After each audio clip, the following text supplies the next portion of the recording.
Hi friends, I am coming early, my usual time. If you've been following the series and joining me live, you know that I've usually been coming at 11:30, but some days I have appointments at that time, and today is one of those days. So coming to you a little bit early, and hopefully you can catch this at your convenience. Or just a reminder that there is a YouTube playlist with now we're on day 18. So every single one of these meditations that I have recorded are on one YouTube playlist on my channel, Living Story or Elizabeth Reynolds Turnage. If you search under that, you can find it. If you subscribe, then eventually I can rename the website so it just says Living Story Channel. But anyway, today we are on day 18, the accuser, something that we really need to recognize and know is a real entity. The accuser. Therefore, put on every piece of God's armor so you will be able to resist the enemy in the time of evil. Ephesians 6:13. He prowls around like a lip-licking lion, drooling when he sniffs the vulnerability and frailty of a crisis victim. He is a liar, a tempter, an accuser, and an adversary. He is the prince of demons and the ruler of darkness. He doesn't wear a red suit, he doesn't have horns, and he's not one bit funny. He is the devil who seeks to do us harm and to destroy our faith. We can be particularly prone to his attacks during crisis and recovery.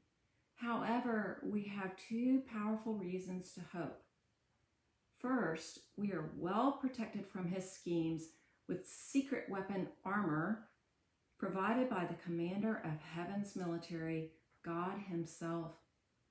Second, Christ has already won the ultimate victory over our wily accuser, Colossians 2:15.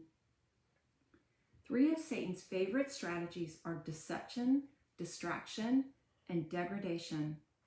Deception. He may lead us astray by planting doubts about God's goodness, just as he did with Adam and Eve. The evil one wants us to believe that God is not for us, but against us, and will deploy many strategies and tricks to convince us of this lie. Ephesians 6:11. Distraction.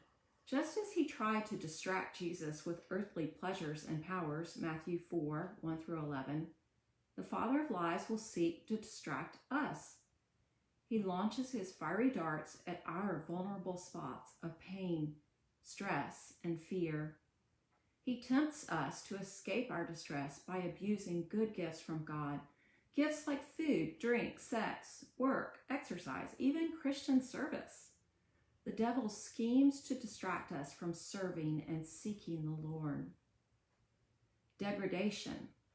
The accuser loves to shout our shame over us. His degradation may take the form of beating us up about our own sinful tendencies. In this months-long pandemic quarantine, I have often heard an inward voice accusing, "Why are you being such a jerk? You're a Christian. You shouldn't lose your temper so easily." That accusing voice may be my voice. It may be the voice of Satan. I know one thing. It is not the voice of the Lord Jesus who beckons me to come to him with my sin-weary soul. How do we resist this evil enemy who seeks to destroy our only hope, the hope of Jesus Christ? We wrestle his lies to the ground with the strong arm of God's salvation, the lasting truth taught in Scripture, the peace earned for us by Christ's death. We stand firm over the defeated devil, remembering our new status in Christ, righteous, forgiven. If our adversary tries to get back up and go again, we shove him back down with Scripture and stand over him with prayer, empowered by the Holy Spirit. Most of all, we remember that Christ has won the ultimate defeat over our persistent prowler, and we look forward to the day when the cruel tyrant will be tossed into the lake of fire forever. Revelation 27 through 10. Prayer. God our commander, thank you. You have equipped us to stand against the schemes of our enemy, the father of lies. Strengthen us to resist him, that he may flee from us. Help us draw near to you as you draw near to us.